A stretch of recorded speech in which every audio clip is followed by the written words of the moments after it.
Hello, everyone, and thank you for joining today's Fiber Broadband Association webinar. My name is David Norris. I am the webinar producer here at FBA, and I am excited to have today, we'll be hearing from Sonar Software with a guest from 360 Broadband. And they're going to be talking about turning data into decisions, how 360 Broadband unlocks growth and with Sonar DataConnect. Before we jump in and get started, I just have a couple of quick housekeeping items to go through.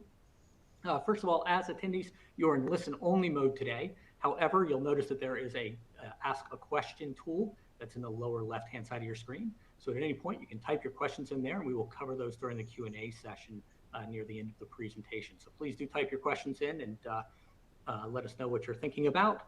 And we also have additional resources for you. You can find those in the related content tool, which is in the upper right-hand corner of the screen. And you can see it there highlighted in this image. This webinar is also being recorded and will be available on demand. It's usually up within 24 to 48 hours, and you can find that on the FBA website under the Events tab, under the Webinars option there.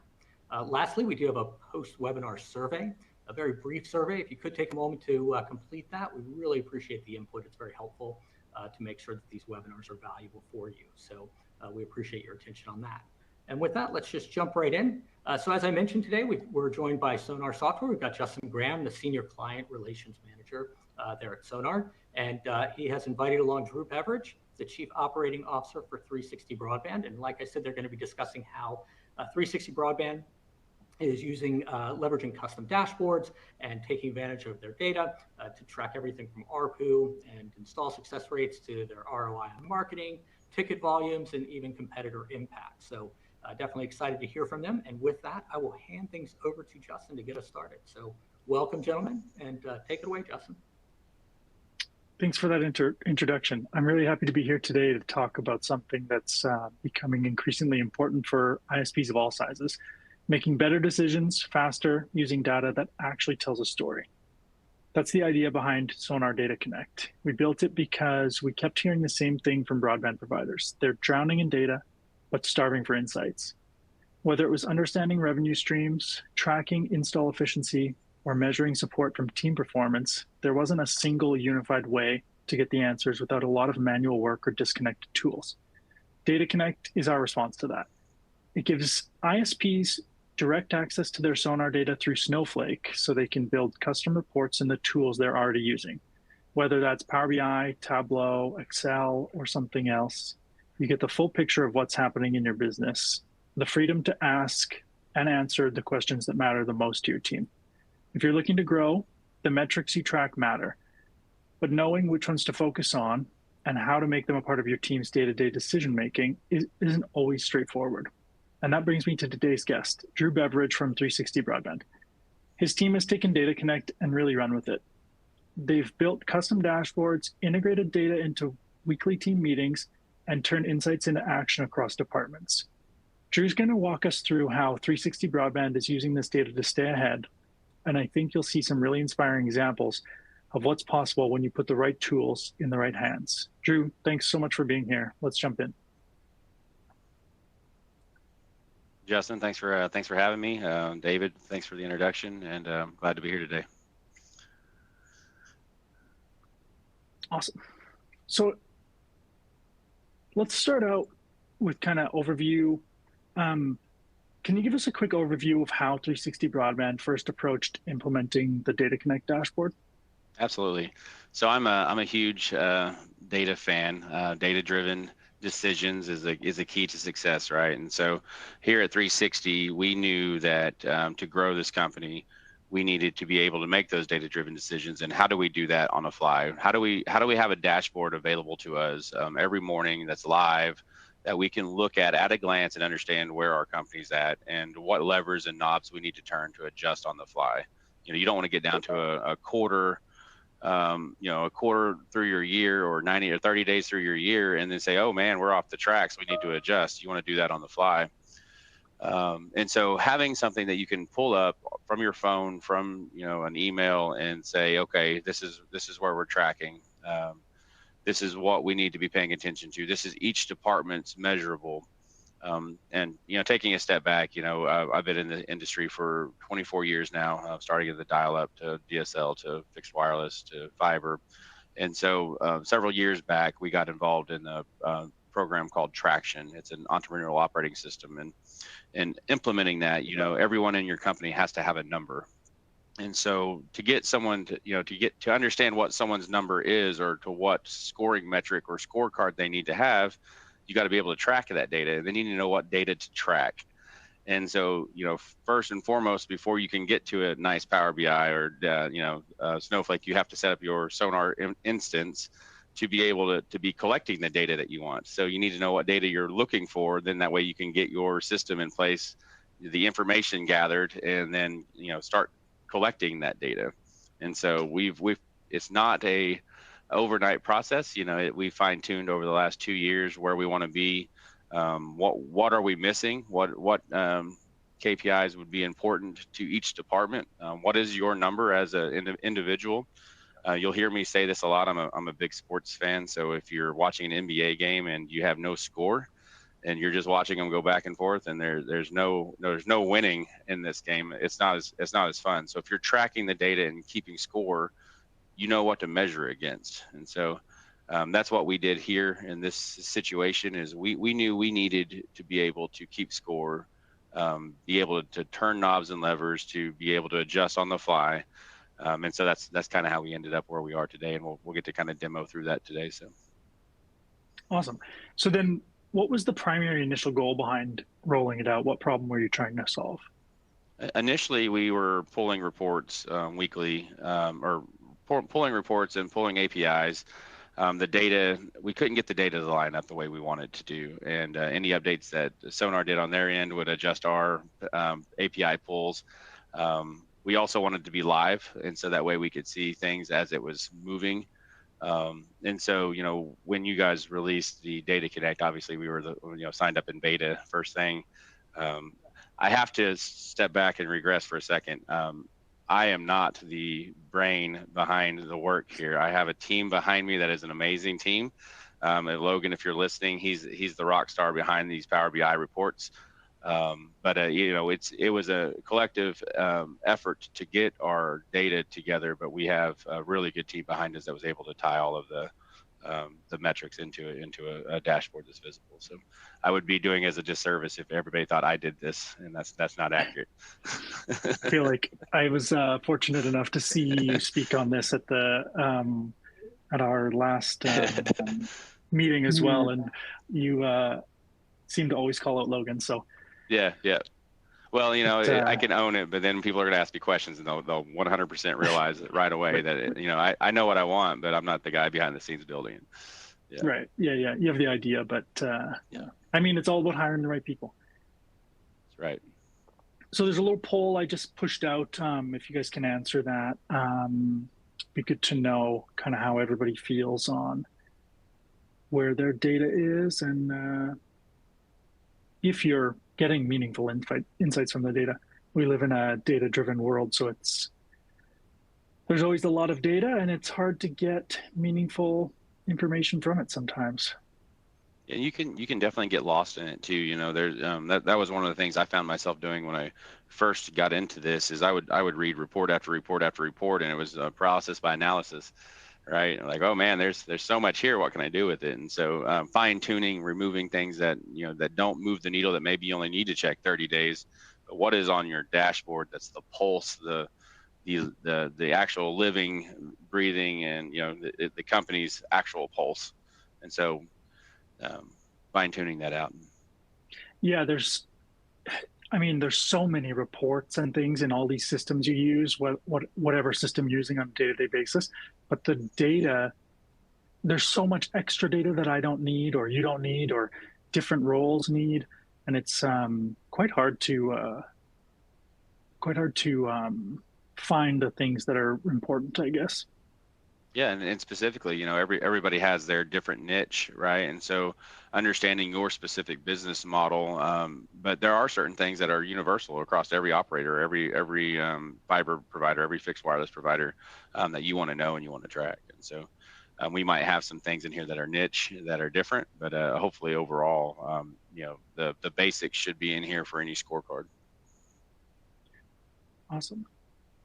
So it looks like a majority of the people in this webinar do feel like they're getting meaningful insights from their data, but 25% are not. So that's definitely an interesting statistic. Thank you, everyone. So you're tracking ARPU across multiple services like VoIP, fiber, wireless, and managed Wi-Fi. Why is this metric particularly important for your team? Yeah, so we have some initiatives. We've rolled out some add-ons to our services, and we want to know how we're doing. We want to know how our marketing is doing. We want to know if our team is promoting it. We want to know on a weekly cadence, and we have level 10 meetings for all of our departments, and then we want to see what we say this constantly: what gets measured gets done. And so if you're not paying attention to the measurement of it, and you're not expressing that measurement, what are you playing against, right? And so we have a big push to get our products out there, and especially on products like our managed router. We use Calix, and we find that has a huge benefit to our customers, our support team, and so it's a win-win for both people. But if we're not telling our customers about it, how are we going to move the needle and to get more of them out there? And so with the DataConnect and the idea of tracking those KPIs, we can change we can either verify that it's happening, or if it's not, we can verify why it's not happening and make a micro adjustments, and that would be for our support team and our sales team. That's their knob or lever that they would use to say, okay, we're not doing this, or what's not working, let's adjust. Yeah, absolutely. How has being able to segment ARPU by business versus residential changed how you assess performance?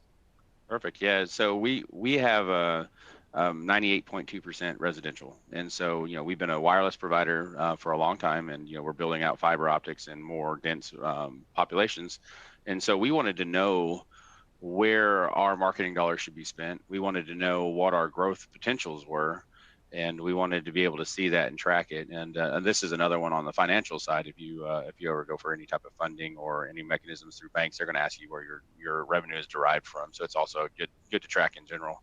But we wanted to use it further and fine tune that to say, okay, we don't really want to market to a business if our total area marketable service area is residential. And so understanding that market, and then understanding where we're going with it. So multiple facet reasons for it. Would you say that these insights have led to any adjustments in your service strategy or your pricing? Yeah, absolutely. And so tying the ARPUs also to our lead and marketing areas, and then tying it to our competitor data, and then what other research from what does our competition look like, what's our value add, and what's our experience base providing on there. And so we take a weekly look at that data and verify if we're on track. We're not going to be the cheapest provider, but we want to be the best experience for that customer. And so, does it track with our core values? Does it track with what we're trying to accomplish? And is it moving the needle? And if we're not, then let's reevaluate, adjust from it, and then be able to monitor our performance. That's awesome. So this slide is an overview of ARPU. I can't see that slide. I think actually this is our total overview of what this is what we look at on a daily basis. It shows our total active customers. Obviously on this, you guys took our data and then made some pretty little graphics on it, and so it's not. From what I'm looking at, it's not the same. But the idea of this is we want to track our total active customers, wireless, fiber, enterprise. Broke that into residential and business. We want to see our overall account churn. Our add-ons, we have our voice, our extended service plan, and our managed routers. Our percentage on auto pay. We want to push people. Obviously, the more you can have automatically drafted, the better. And then our current ARPU levels, right? And so we can see if we're moving the needle on all of these functions, see where we can adjust. Then we have on the far right here our current net gains. And also what is scheduled to be turned off or delinquent, and so we can watch our reports there. most important if you're on the sales, marketing, or install team, your scheduled outlook. How many jobs are left on the schedule for that month? How many disconnects? How many truck rolls, repairs? And then we track our completed installs to verify, right? There's data in that. I've been doing this a long time, and if you have a 95% success rate, that means you're leaving jobs on the table. In the wireless world, not in the fiber world, but in the wireless world, if you're 95% accurate, then that means your sales team is too strict, and they're telling the customer no before our techs get out on site. We're not 100% accurate on that. So we like to see that in the 75 to 80% range instead of 90 to 95, which seems weird. You want that number to be higher in some cases. But in this case, we want our techs to get out there and have an opportunity if we need to build a tower, or what is the solution to solve this customer. And so knowing what the metric actually is for, and sometimes higher isn't better. But that completion rate. Yeah, I remember way back when Sonar was primarily in the wireless market, we had customers that were not tracking, not mapping their failed installs. And I was like, in what world would you not want to track that data? You want to see where you need a tower. If there's a cluster of failed installs, you need that data to be able to look at how to expand your business. Agreed. We have we have our obviously non-line of sight, and then we have out of coverage. And we've been asked in the past from sales teams, like, why do I have to put the not in coverage area? I was like, well, it's not in coverage today. Let's think about 5 years, 10 years from the future. Let's have as a list of customers that want an internet service. Yeah, for sure. Or where would you want to build a tower? Here's all your leads that didn't pass, and here you are. And so this page here gets sent to every one of our leaders every morning, and then it's a live dashboard pulling directly from DataConnect right into here into Power BI. It gives us a snapshot of where we're sitting, our gains for the month, where we're about to lose, what do we have on the schedule, and what's our completion rates. And so that's pretty much the heartbeat of what we have going. And then we broke that down on the left-hand side. You can see that we track churn, ARPU, jobs, inventory, marketing, and tickets. Churn being everything that where are we losing to, where are we, what's our churn data rates? Is it competition? What competition is it? And so to be able to gather that data, we had to have customized fields to be able to track and then pull that back into. So. Yeah, absolutely. So let's talk about revenue. And I guess we can talk about revenue insights really quickly, and then I want to jump into operational metrics. Is it the churn data on the screen? Perfect.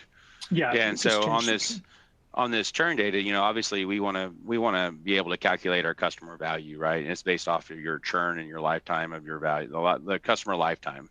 And so we know if we keep our churn down, our customer value is higher. And then we want to know where we lose to. Is it non-payments, moved out of area? We track and see if we turn those addresses back on, track to our competitors and why. And then we map those out. Is there a hot spots? One spot that's not showing up on your screen, just because it probably couldn't, is to the right of the reasons is a map that tracks it, that brings out, you can zoom in and zoom out of each one of these reasons and why. So if you can have hot spots, competitors moving into your area, maybe you have a bad access point or a poor service off a tower that you need to identify. We do track poor services and map those out. That way we can review those. And so having that data on hand, readily available, maybe you can reduce churn by being proactive on paying attention to where your customers are going.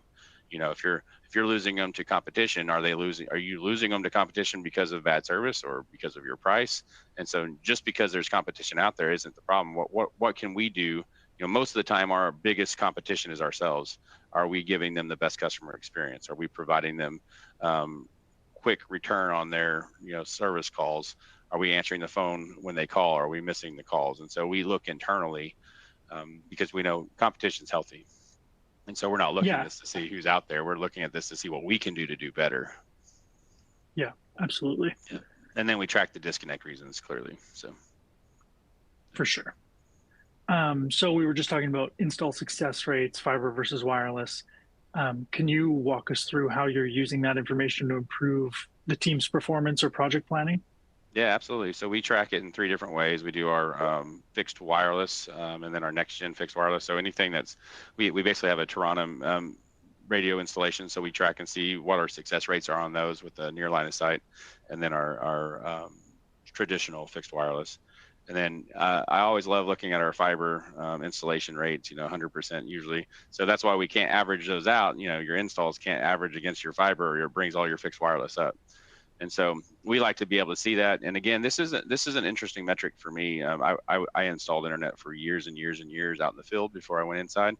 And so, as a sales agent on the phone, you look at all the tools you have in your toolbox, and you're like, I don't know if this is going to work. Well, let's not send the truck. Well, you send a $108 truck roll, or to a $120 truck roll to lose an $8,000 customer. So you can't say no on the phone. The installation teams really should be the ones verifying it. But if it's on the line, you got to send it. And so this is where you could get yourself in trouble if you want to set a goal on your KPIs to have a 90% success rate. You might be leaving money on the table for that. And so we pay attention to that. And when we have new trainees, we make sure that we're paying attention to them individually to verify that they're in the industry standard for what we think is correct. And so knowing that data, knowing the jobs, and then in this same field here, we have it tracked out by what type of installation they are, fiber drop, what type of equipment, and then it also counts out what inventory is going to be on the schedule, so we can have an alert of what's scheduled today, what inventory is going to be there. And then on the second part of this, you can filter it to service calls and jobs and see what we've done. So I can, like I'm looking at my live dashboard here, but for March, we had 100-mile-an-hour winds. And so if anybody's in the fixed wireless space, 100-mile-an-hour winds is not fun. We had trampolines through roofs. We've had trees through houses. So we ended up about 287 service calls in one night. And so, but being able to track what those were, being able to see the data, being able to see it month to month, you can kind of get a run rate on, what to expect through each storm season. Then how many people you're going to need, and verifying, were we successful? And I can tell you from watching these metrics, we got behind on the schedule, which caused our churn data to go up. And so not being staffed enough to be able to support this, that gives an opportunity for someone to say, hey, you're 4 days out, I can go buy Starlink off the shelf. Well, that's an experience problem from us. We didn't provide our customer a great experience. And it's one of those things, there's no way to have prepared for, force de jour act of Mother Nature to rip through. We covered 10,000 square miles, and that storm hit the entire thing. So, it was not just a little bit of the network, it was the whole thing.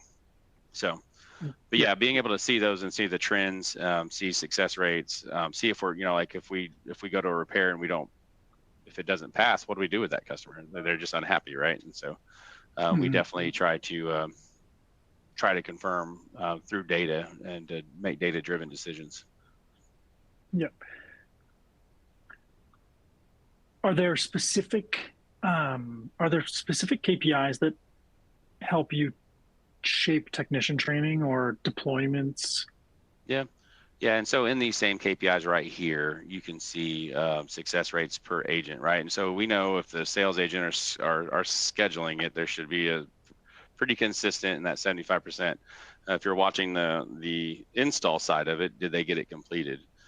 We also track that, with Sonar, the clock in, clock out, so we can track time. Then we can see on our schedule how efficient we were. This is also very important. You don't want to track efficiency as a metric for your guys outside, because then they're going to be in a rush, hurry, and then your churn data is going to go up, right? And so it's a number to watch, but which ones are important to actually fine tune. Once you get the customer experience down, then you can fine tune your processes. But you have to set what your vision and goal is. Otherwise, I think we have a slide on it, but you're weaponizing that KPI. So it's very important not to have the data available, but not to force it as the truth. You need to have under an hour install or something to that effect. And so the data is nice to have, but you're using it as a tool over time and measurables. Yeah. And so we've definitely done some training. We've also seen who really puts effort into it. You can see that individually on these techs where they're at, and filter out by tech and see their performance. And I don't know if you have we have some pretty competitive people, so they like to see where their numbers are compared to their buddies. Yeah. When I was in the wireless space, we had technicians that would be the first to fail a job, and then there's technicians that went over and above to make sure that they could complete the install, right? So it is good to have those metrics. If you all of a sudden see they fail every job Friday afternoon, there's just a pattern in it. Absolutely, yeah, there is for sure. And especially when you're paying, if you're paying your installers per job as well, there's a reward to doing a more risky install that's going to cost the company money down the road, or these types of things you can track.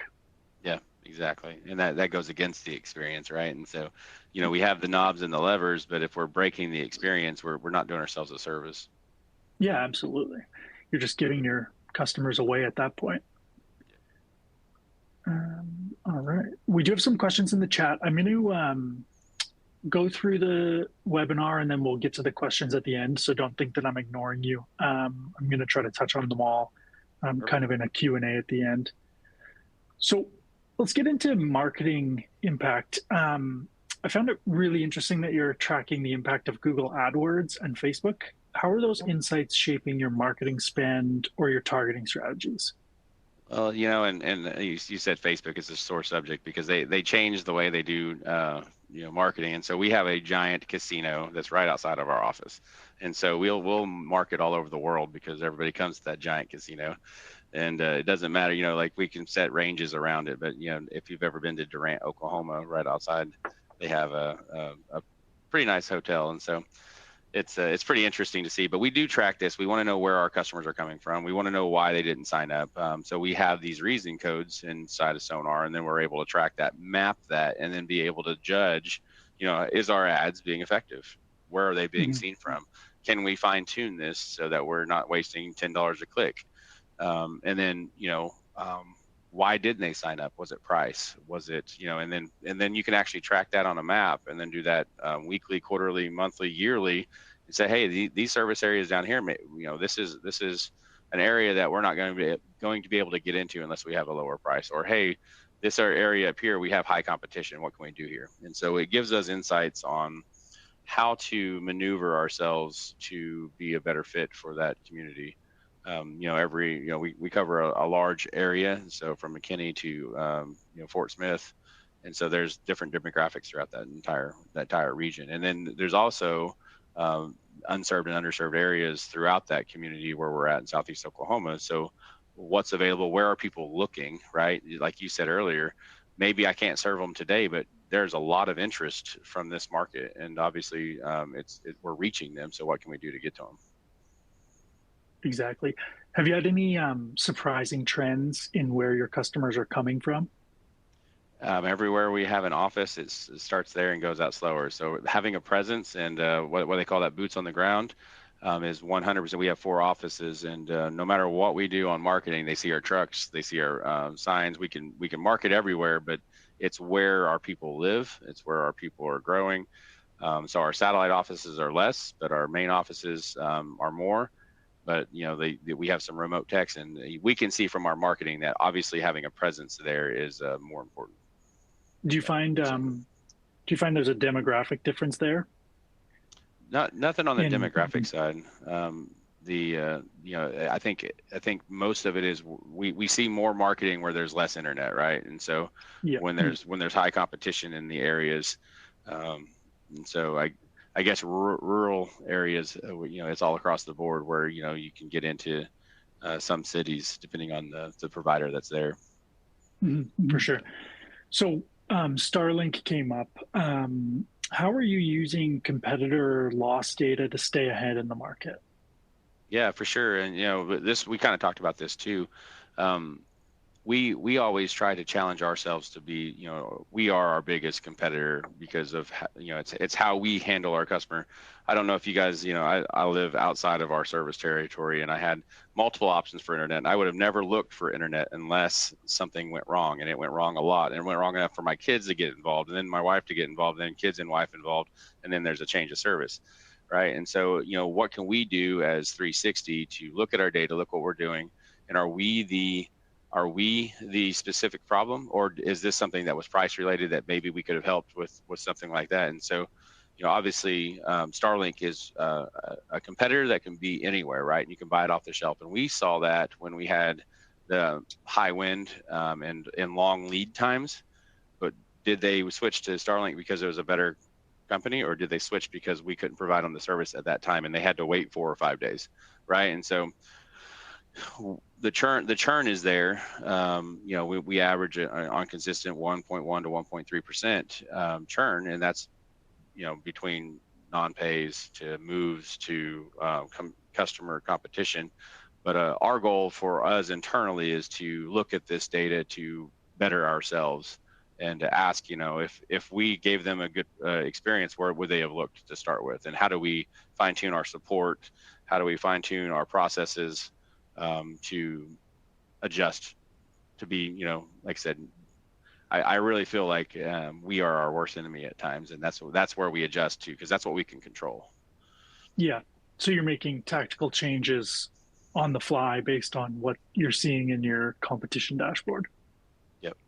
Yeah. For example, we moved our Oklahoma support team down to Texas to help fill that gap, right? Because we could see churn pick up, and you can clearly hear it if you're on the phone, but once you get to a size where you're not able to be in the room, you need tools available to be able to look and see, all right, we need to adjust this chessboard.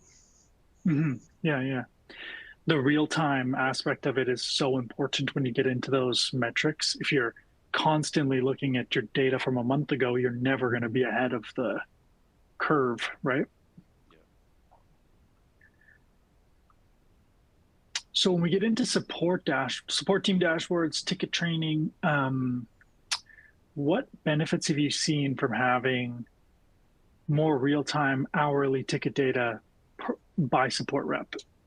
This was an interesting one. We're still actually fine tuning this one. One of the things that, are we short staffed? Do we need more people? Are we handling, I see some questions of, average hold times. Are our tickets being delayed? How long has a ticket waited before they got touched again? Some of that we can fix, but some of it is like, hey, we've reached a point, we've gained customers. It's time to add someone in where, we need to adjust what we're doing to be able to handle the workload. And then obviously, if you've been in the internet business, when you have outages, it's a free for all there for a while. So you got to keep up to date and find tools to help you, but be able to manage. We would all love to have 17,000 support agents to handle 17,000 customers, but normally it's on 1,000 to 1 ratio. So. And everybody wants it fixed right away. So what tools can we put in place to be able to judge, monitor, and then track to make sure our support team is if you don't have a number to say, hey, this is what our tier 2s are on average handling. This is what our tier 1 techs are on average handling. But it's, again, we'll talk about it in the further slides. You don't want to put a number like you have to close out these by 5 o'clock. Well, then they're going to short the system and then make sure it's done and rush the customer, and then your experience is bad again. So we have to balance every KPI against the board to say, are we doing ourselves a disservice to our core values by setting some rule in place that is, that could be detrimental to what we're trying to accomplish. Yeah, you can very easily push your staff to do the wrong thing, right? If you're constantly looking at these metrics, so it's important to be careful about that. Yeah. How has this level of transparency influenced the team's performance or the customer experience? I think that's a great question too, because I come on, I came onto the business 2 or 3 years ago with 360, and people, if they don't know what my end goal is, it seems like we're, like micromanaging or trying to come in and have this entire, shine the light on every corner of everything, right? And I truly believe in what gets measured gets done.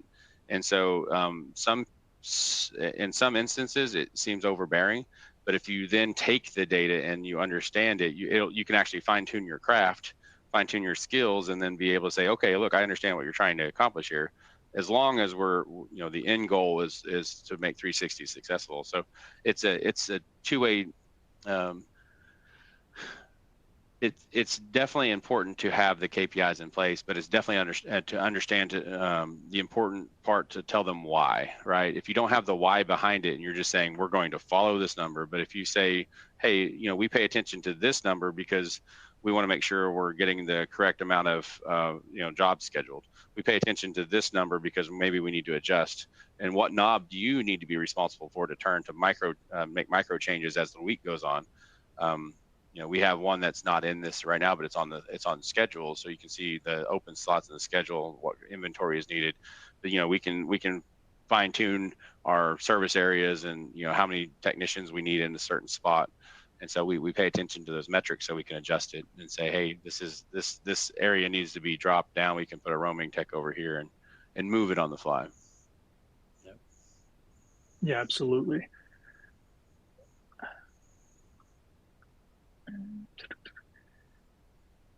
So these dashboards are awesome. I love them. Of course, the insights and actions need to trickle down to every member of your organization in order for them to have the biggest impact.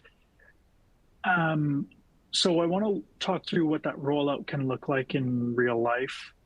How did you get buy-in from the different departments to start using the dashboards in their weekly meetings?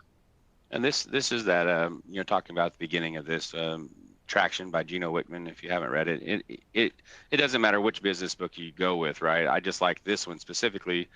Think about it. You come into a new company, everybody's speaking a different language, right? You have Macintosh, everybody uses this. Windows, you use this. But in business, if you're not on the same page, if you're not speaking the same language, we could get misinterpretations. We could be going down the different path. Maybe our boat is rowing in the right direction, but it's 5 to 6 degrees off, and then in 90 days we're way off, right? And so we came together as a team to say, hey, let's get on the same business platform, the same business language, and let's call everything by what it is, and let's identify what that is, and then let's identify what scorecards are important to our teams, and let's refine those.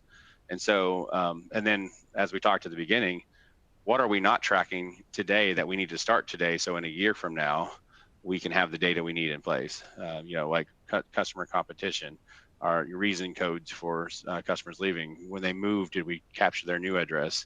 When they don't sign up, did we ask them why? Things like that, so we could capture custom fields to be able to build the dashboards in the future. And so a year ago this dashboard was not near as cool. 2 years ago it was not near as cool. And so, the whole saying, when's the best time to plant a tree, 20 years ago or today, right? So you got to start sometime, even though it's an overbearing task at some points. But then, we've removed some things off of our dashboard that we're like, hey, that doesn't move the needle on a daily basis. Let's look at that on a 30-day. Let's look at that on a quarterly. And then we've also fine-tuned, we look at our average rate per user and our net new average sold on a daily. Say, hey, are we upselling our add-ons? Are we increasing our customers' experience by providing outdoor Wi-Fi access points, by selling them a VoIP phone, by selling them mesh systems throughout the house? Yeah, for sure. It's all about those little extras, right? I mean, that's all your profit drivers, really. Yeah. A lot of times, I mean, this slide, for example, 70% of employees feel overwhelmed by data. Have you found an effective approach in getting more like your non-technical users comfortable with taking this data in and actioning it? I think that's where this DataConnect to Power BI came into play. That way, they're not seeing, this what we're displaying here is our director level data. But each level 10 has their own specific dashboard, which might be very, very minimal. Like how much footage, for a drop team, how much footage did we install last week? How many drops did we complete, right? That's the number that's important to them. And then they can see the overview of like, hey, this is where the company's at. This is our status and our pulse. But what's important to each department, then that way you're not overloading them with information that might not be useful today, but later on. And then we get everybody together on a yearly basis and go over, and then we get our all of our leadership team on a quarterly basis, and each department gets together on a weekly basis to verify.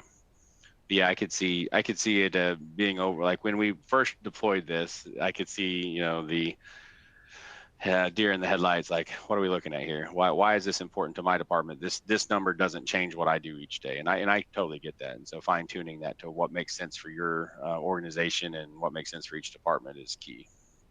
Yeah, it's quite difficult, especially if you're a very data-driven person. I'm quite data-driven, so Yeah, the same. reports and stuff that I want to build are a lot more thorough than what the rest of my team wants, right? They just want a quick view, so it's very hard to like build out something that works for me, but also isn't overwhelming, I find. Yeah, absolutely. Yeah. And then, you know, then talking to them at the language of where they're at, right? Not everybody's a director and a manager, which is totally fine, right? You need to be out there getting work done, but like, this is what's important to you. This is the number that's important to you. And that way you have a scorecard to go off of. Absolutely. So we kind of touched on, or in the last bit of that conversation, we kind of touched on the downsides of KPIs and stuff like that. Have you found, obviously, data can be overwhelming. Have you found downsides of having too much information? You said there's some reports you adjusted to kind of quarterly, monthly, things like that. Can you elaborate on that? Yeah, and it kind of ties to all of this together, right? And so we just talked about the team dashboards, right? We found, you know, it's the oldest trick in the book on KPIs, which we fell right into the trap. You know, we set these KPIs, we want these to be followed, we want these numbers to go up and to the right, which everybody does, right? But we found that, you know, at a director level, we set these high level KPIs, but then it got down to the first level, and they were looking at these KPIs like, all I need to do is sell 100 plus revenue, and you know, then we were trying to upsell and not selling the actual service, right? And so no, that's not what we wanted to do. We're tracking this number, we wanted to go up to the right, but we never wanted you not to sell the client, you know, like upselling to a point where we didn't get the sale at all, right? So that is a detriment to our customer experience. And so we found several instances where we, you know, were able to identify and track and say, hey, you know, that we weren't meeting it in this way. So explaining the why behind the KPI is super important. That's actually what I was talking about in the job scheduling. We saw that they had set KPIs to, you know, all new sales agents, you need to be at 90% success rate. Well, then they were failing every iffy job before the truck got there. So we weren't ever going to get the install. So we found that, you know, we understand where we want to go on that percentage, but if we didn't tell them the why all the way down to the person that has that number assigned to them, they might be thinking, you know, more is better. Or, for example, closing tickets. You know, we want these tickets to be successfully closed at a time of X, right? Well, that's a guideline. You have to bounce it off to affect the customer experience. And so we actually came back as a team and said, let's look at these KPIs, look at our core values, bounce them off of there. Customer experience, core values trump KPI. So if you're affecting the customer experience or our core values because you're trying to make one of these metrics work, that's not our goal here. And so that way we gave the freedom to our team to understand, like, yes, we can violate our average hold time or our ticket not being done by one day. As long as we communicate with the customer, they're not going to be mad that you close the ticket, right? And so we just had to adjust expectations and to make sure, you know, we were open and honest with what we're trying to measure. Because that's the goal here. You know, 360's goal is to provide the best customer experience, and having all of this data is awesome. But if the data is affecting the end customer result, and we lost a customer because we wanted to track something, that just makes it silly, right? Yeah, you always have those, and you're always going to have those employees that are scared of the data too, right? Like when you're tracking install rates or you're tracking ticket closures, they're worried that you're measuring their performance and not just the KPI so that you can better run the business. So it's important to explain to the employees and everyone why you're tracking these KPIs. It's not because I'm going to fire you for having tickets closed longer, right? If you're making the customer happy, I'm just trying to track these things. And that way, over time, we actually have really good analytics that we can look back at and say, hey, these are the trends, and we're going to go through this. You know, hey, we know during February, March, April, May in Oklahoma, we're going to have high wind, you know, storms, spring season. So our service calls are going to go up. But that's the data that you can see, and over time, take those trends. And so, but absolutely right. If we don't explain the why at the very bottom of the level, it could backfire, and that it actually is the downside of it. Too much data, analysis by paralysis. Can't get anything done because we're too focused on the data. And, you know, go back to the basics. We've heard that, right? And so there is a fine line of being at the basics, customer experience, core values. KPIs are the tools that, and that allows us to make the micro changes, you know, turn the knob, move the lever, and say, okay, let's look at it next week and see if we've adjusted this to provide the best experience. Yeah, that's awesome. It's really cool that you're seeing improvements that quickly as well. That's the driver behind this entire product. For the other ISPs that are watching today, what metrics do you believe that every department should be tracking, and why would you feel that way? I think ARPU by service sold. That way you understand moving up and down on that. You know, install data is super important to understand, you know, how many trucks, what's your success rates on each type of product. That way you can adjust. Our marketing data and churn data, I find important. You guys don't know this, but Justin asked me this question before, and I told him there's nothing that I would want to remove. I want to add more things. So I was trying to find the one thing that I would not have on this, and but all of it depends on what your role is in the department, right? There's certain stuff that you want to see on a regular, but you know, as the chief operating officer, I want to be able to see all of this data right here. This is what we fine tuned. But you know, definitely being able to track each product and where it's at, so you can see trends in your add-ons, and then all your jobs. We you know, we pay attention to the inventory as well, making sure that our levels are where they need to be, and then seeing that. I guess one of the most important one on the sales side is seeing that scheduled outlook, making sure you have jobs coming onto the calendar, and that way you can turn up your marketing knobs to adjust if you're not getting enough in there.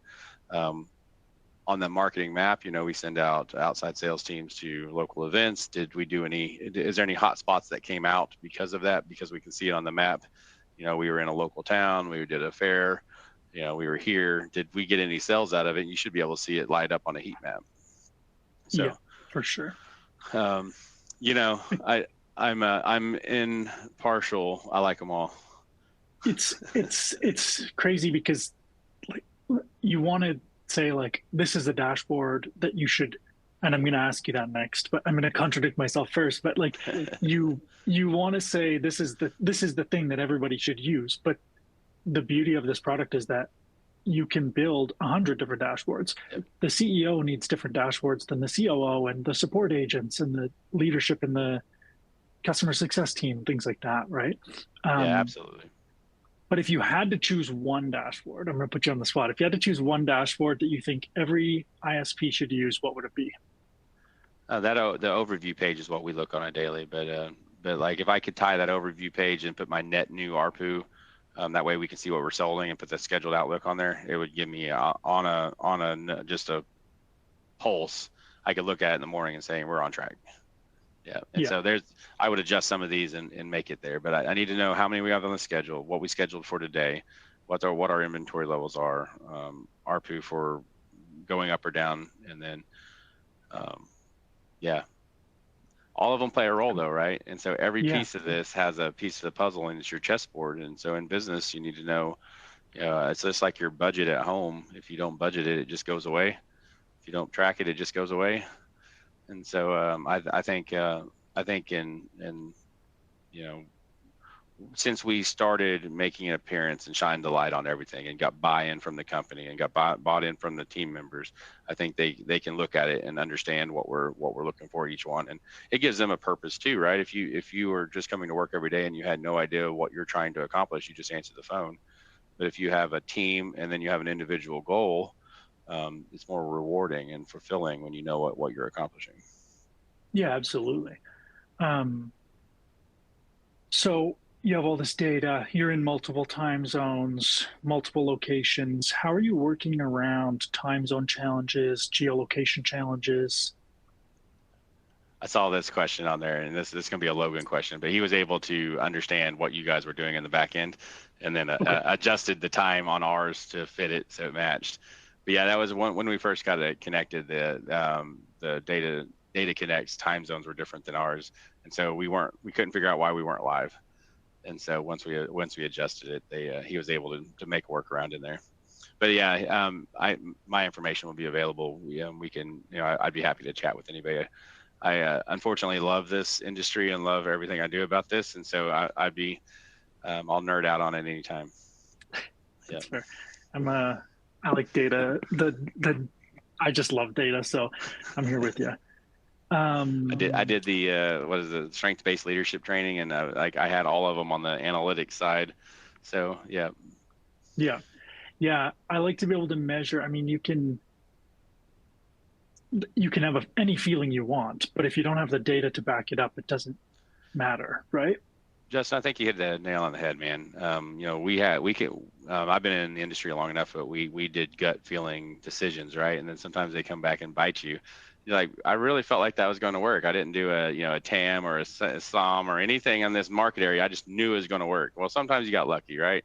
So now it's nice to go back behind it with data and say, okay, this is why it didn't work. Yeah, I didn't realize I had 27 competitors in this area. I just really wanted it. Yeah, you can't as much as you want to, you can't build your business on luck, right? Yeah. I mean, it starts out that way, location, but not this day and age. Yeah. Especially when your competitors, at the end of the day, your competitors are leveraging this data. So you need to stay competitive, right? I would agree with that too. And again, I would go back always to, we can only control what we have. You can't control a competitor. So if you fine tune your tools and your processes, and that'll make you successful in the end. Yeah, for sure. I'm going to push out another poll question for everybody as we kind of get into the Q&A, and then we'll work through the Q&A. But if you guys can answer that as it's on the screen, that would be great. I'm just going to switch my screen here. So we have a couple questions. One of the first questions we got was, what dashboards are you using? Which is going to be a tough one to answer because I know they're all custom and Logan's built them. But if you can speak to that at all, that'd be great. So I know like they're all custom, and so like if you have questions, like I said, if you is my email going to be shared on this? Like at the end, like they can shoot me a message on LinkedIn and I can get them connected with some of the more details on it. I would be doing you a disservice if I answered how he pulled it together on the back end. Yeah. Sounds good. If somebody does want to be contacted, we have that question in the post survey, and there's also a call to action that will allow them to reach out. Thank you, sir. Cool. Thank you. So one of the users' questions was, I'm not familiar with Power BI. Can you pull data from multiple sources, Sonar, open brackets, Sonar plus call data, for instance, into one dashboard? Yeah, we're exploring getting more. So one of the things I know it's one of your questions is we're working on some dashboards that aren't here yet. Churn data by access point, by tower, by location, and then ARPU by tower, and then that way we can see where we're gaining and losing, and that way we know what availability for marketing is. We can see our capacity per tower, and that way I know where to heavily market in lower areas, and then where I'm gaining, where I'm losing, and that way I can see competition based on tower site. So, but yeah, you can pull in multiple sources with Power BI. Yep. That's awesome. How do you use spatial analytics for sales? So on the sales side of things, the dashboard's not here yet, but we want to see their, based on our average rate per user, based on the add-ons that they're selling, how many promos, and then total sales. And so it's a harder one. Basically we're going to need to work on Sonar a little bit. So me and Justin will take off that line, but we had to do some custom fields to be able to see who sold what plans. And then we ran into some issues where it might get rescheduled and all of a sudden the dispatcher gets the credit. So we had to make some custom fields, and so our data wasn't built for it yet, and so we don't have it live because we weren't collecting the right information. But we want to have the ARPU sold per user per month. We want to see where they're ending, if they're able to upsell, or if they're able to not against the customer experience. So that's very, very safe to say, like we're not trying to push it, but ask them the right questions to be able to identify if they need outdoor Wi-Fi, they need indoor mesh systems and things like that. And so that one's coming, but it's important to me. I appreciate the question. Awesome. Cool.